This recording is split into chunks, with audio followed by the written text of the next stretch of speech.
Hello, good evening to you. Welcome to the business news here on News 360.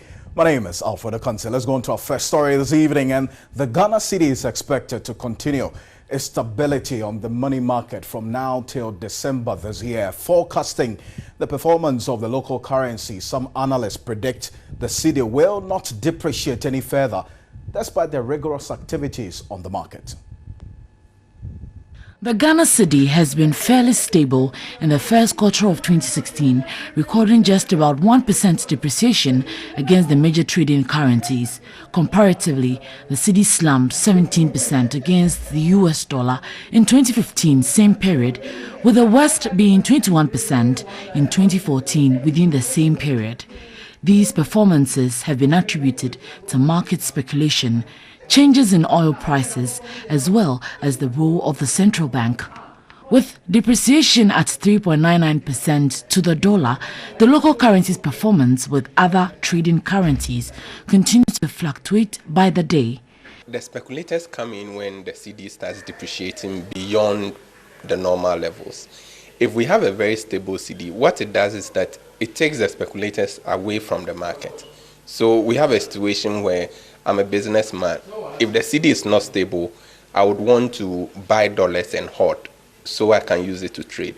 If the cedi is stable, that wouldn't be necessary because I know that if I go into the market next 2 months, I'll get the dollar around 4 cedis.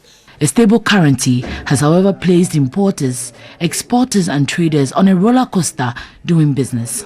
They don't mind the cedi depreciating very much. If the value of the cedi is low, but it is very stable, it's easier for them to plan for their purchases for the year.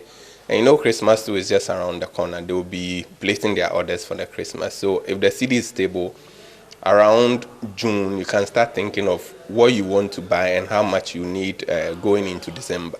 With about 3 months to end the year, we've had financial analysts predicting the cedi stability from now till December, with the cedi to the dollar on the interbank market at 3 Ghana cedi 94 pesos and the forex market at 3 Ghana cedi 90 pesos.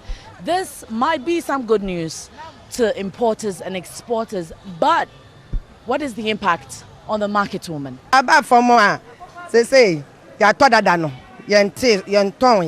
We still have old stocks, so we are maintaining old prices to get our profits. Stable, but due to the fluctuating nature of the cedi, sales is not encouraging. This stability enjoyed is expected to last despite continued speculations on the market and heat to elections. Let's also say with the money market, and government says it will not rule out the possibility of raising additional funds from the international bond market, despite warnings the timing may be wrong. Deputy Finance Minister Monokorte is optimistic after an initial failure to raise a $700 million Eurobond. Now, although Parliament in December 2015 had given government the green light to issue the Eurobond, developments on the international bond market made it difficult to raise a required $1 billion. The amount was meant to support the country's growing infrastructural needs and to repay part of its maturing debt, including the country's first Eurobond, which matures next year. International investors were not convinced about the state of Ghana's economy, but Deputy Finance Minister Monokorte says they are still considering the option of going back this year. The opportunity is still there. The market is always there. Once the opportunity comes up, we'll go in and do what we must do. We won't say too much about it because we are still in the market to work. So it's not right and it's not good to talk about exactly what we'll do. The strategy has to be close to our chest. Earlier, some economists had warned government will be unable to get a lower rate than its last Eurobond, which attracted a 10.75% interest if it fails to issue the bond in the first quarter of this year.